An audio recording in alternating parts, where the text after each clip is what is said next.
आनंद मठ।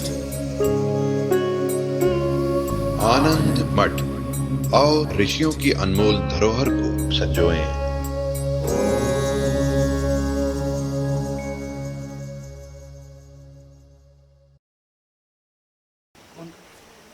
हरिओम स्वामी जी।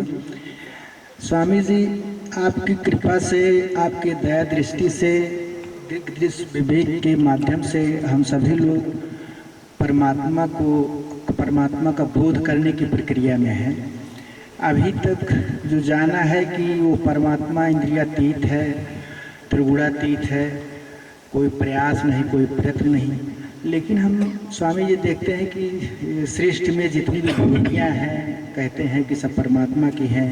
यहाँ हम लोग इकट्ठा हुए हैं, सत्संग मिल रहा है, ये भी भगवान की, परमात्मा की कृपा बताते हैं। तो ये सृष्टि में स्वामी जी सब कुछ बड़े नियम देखने पर, बड़े नियम कायदे से सब चल रहा है। तो इसका रहस्य स्वामी जी क्या है?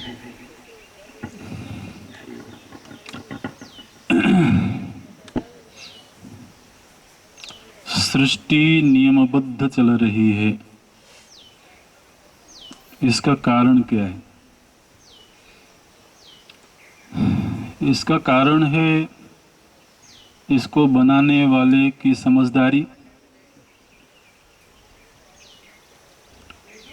जिसने बनाया है इसको, वो इतना कुशल है, इतना समझदार है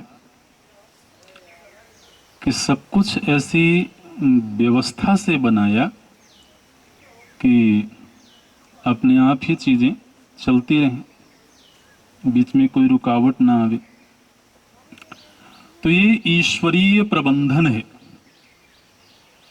जैसे एक कुशल प्रबंधक अपने कार्य क्षेत्र को इस तरह से प्रबंधित करता है कि उसमें कम से कम व्यवधान की संभावना हो, इसी तरह से परमात्मा एक कुशल प्रबंधक की तरह से इस सृष्टि को प्रबंधित करता है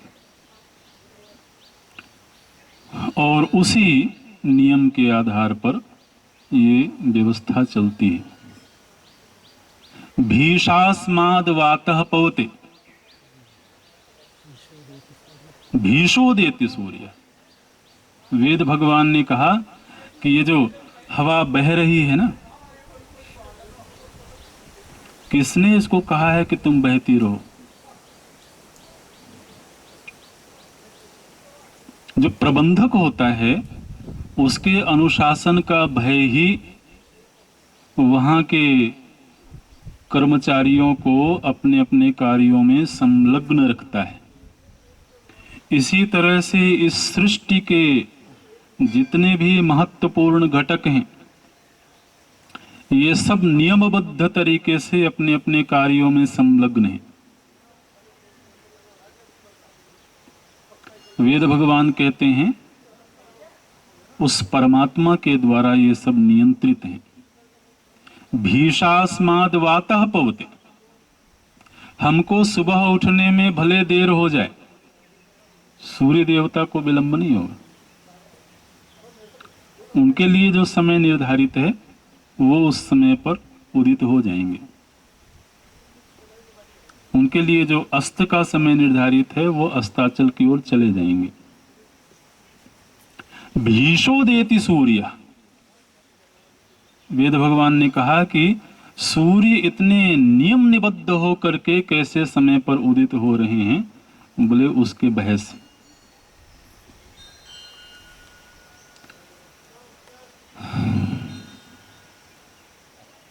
सिंहासन पर त्रिभुवन साई।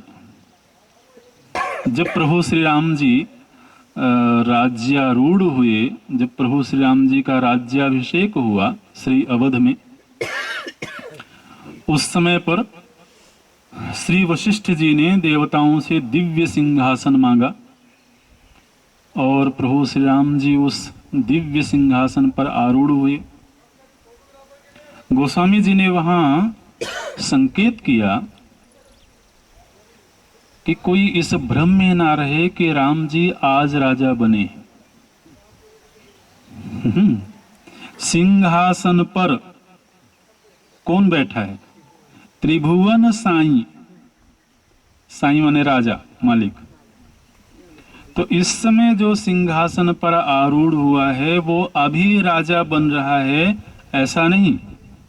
त्रिभुवन के ऊपर जिसका शासन शाश्वत है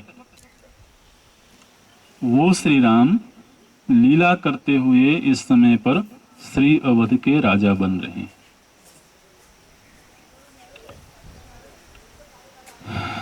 तो चाहे वो नवग्रह हो, चाहे वो सूर्य, चांद, भूत, महाभूत, जितने भी इस सृष्टि के संचालक दैवी सत्ताएं हैं, आप जानते हैं जो 33 कोटि देवता हैं, कोटि माने प्रकार, 33 प्रकार के देवता हैं। ये 33 प्रकार की जो दैवी सत्ताएं हैं, ये इस सृष्टि के अलग अलग विभाग के मंत्री हैं। जैसे आप जब एक भूभाग में एक राष्ट्र बनाते हैं तो उस राष्ट्र को व्यवस्थित रखने के लिए, सुव्यवस्थित रखने के लिए एक शासन तंत्र होता है। इसी तरह से समष्टि ऐश्वर्य, समष्टि सृष्टि के संचालन की एक सरकार है। तो उस सरकार में जो मुख्य हैं वो तो स्वयं परमात्मा है, लेकिन प्रभु जी ने इस सृष्टि संचालन के लिए अलग अलग विभागों का दायित्व तो अलग अलग देवताओं को प्रदान किया। सार्वभौम सृष्टि व्यवस्थित ढंग से संचालित होती रहे,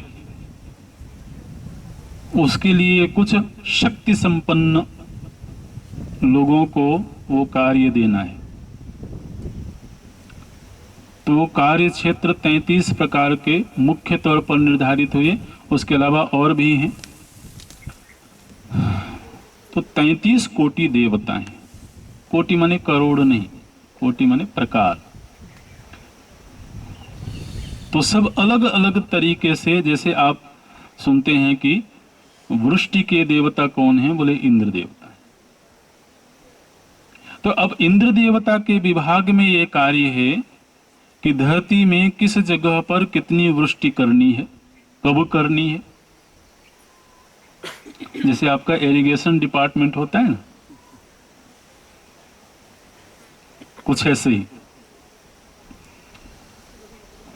तो आपके जो इरिगेशन डिपार्टमेंट वाले अधिकारी हैं वो चाहे भले गड़बड़ करते रहें, लेकिन ईश्वरीय शासन तंत्र में कहीं कोई गड़बड़ी नहीं होनी है। 12 आदित्य, 11 रुद्र, 8 वसु और 2 अश्विनी कुमार, कुल मिलाकर के 33 हो गए। जिसकी गणित तीव्र होगी उसने गणना कर लिया होगा। तो इस तरह से एक पूरी सृष्टि के संचालन की प्रशासनिक व्यवस्था है, और उस व्यवस्था का नेतृत्व कर रहे हैं ब्रह्मा जी। ठीक है। जिस तरह से आपके देश की शासन व्यवस्था का नेतृत्व कर रहे हैं प्रधानमंत्री, या किसी राष्ट्र के राष्ट्रपति उसका नेतृत्व कर रहे होंगे, इसी तरह से सार्वभौम सृष्टि की शासन व्यवस्था का नेतृत्व ब्रह्मा जी के हाथ में है। इसलिए ब्रह्मा जी सबसे ऊंचे स्थान पर बैठते हैं, उसको बोलते हैं ब्रह्मलोक। तो ब्रह्मलोक वो स्थान है जहां पर आपके सृष्टि के मुखिया बैठते हैं। इसलिए ब्रह्मा जी को प्रजापति भी कहा जाता है। वेदों में आप सुनेंगे ये शब्द। लेकिन यदि ब्रह्मा जी मुखिया हैं तो उसमें परमात्मा की क्या भूमिका है?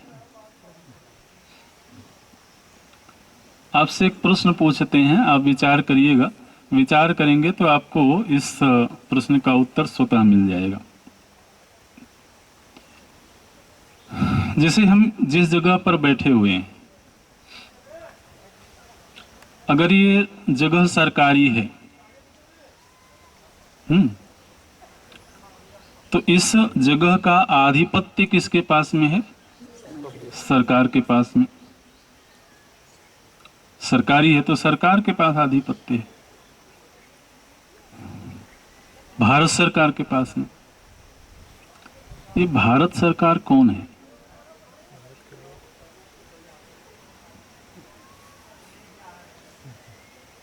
भूभाग में इस भूभाग का प्रशासन। ये भारत सरकार कौन है जी? क्या आपके प्रधानमंत्री आकर के कह सकते हैं कि ये भूमि मेरी है? क्यों? क्योंकि वो सरकार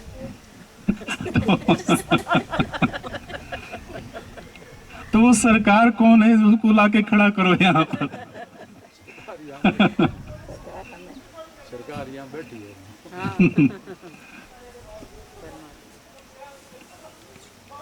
तो क्या वो राष्ट्रपति हैं? राष्ट्रपति महोदय आकर के कहें कि तुम लोग हटो, ये भूमि मेरी है? भारत सरकार एक अदृष्ट सत्ता है।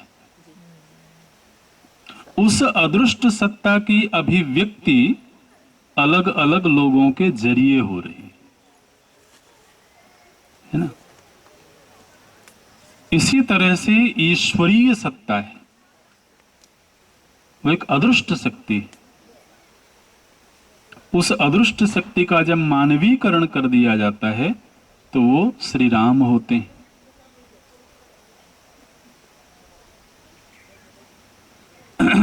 लेकिन उस अदृष्ट शक्ति की अभिव्यक्ति, जैसे भारत सरकार की अभिव्यक्ति एक पुलिस वाले के जरिए भी हो सकती है। पुलिस वाला भी आकर के आपको रोक सकता है, एक पटवारी भी आकर के आपको रोक सकता है ना। तो उस व्यक्ति के जरिए अदृष्ट शक्ति केवल अभिव्यक्त हो रही है, क्रियाशील हो रही है, वो व्यक्ति सत्ता नहीं है। इसी तरह से ईश्वरीय शक्ति अलग अलग देवताओं के जरिए अभिव्यक्त हो रही है, अलग अलग नक्षत्रों के जरिए अभिव्यक्त हो रही है।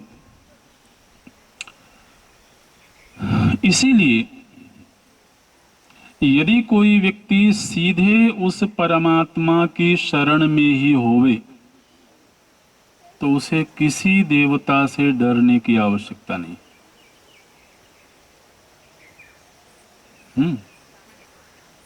अगर व्यक्ति पूरी तरह से भारतीय संविधान के अनुरूप जीवन जी रहा हो तो उसे प्रधानमंत्री से भी डरने की जरूरत नहीं। तो किसी भी दैवी सत्ता से डरेगा वो जो ईश्वरीय संविधान के खिलाफ काम करता। तो ये जो नक्षत्रों को मनाने की जरूरत पड़ती है, ये सब पहन पहन करके, हाँ, बोले अभी ये ग्रह नाराज है, ये ग्रह प्रसन्न है। आप समझते हैं ना, ये ग्रहों की नाराजगी कैसी है? जैसे आपके मोहल्ले का पार्षद आपसे नाराज हो जाए, आपके जिले का जिलाधिकारी नाराज हो जाए, इस तरह से। इसलिए अगर कोई सीधे परमात्मा के संपर्क में है फिर तो उसकी हेकड़ी चलेगी, फिर तो देवता भी उसका कुछ बिगाड़ नहीं सकते। तो वो सार्वभौम सत्ता परमात्मा की है जिससे सृष्टि सुव्यवस्थित संचालित हो रही है।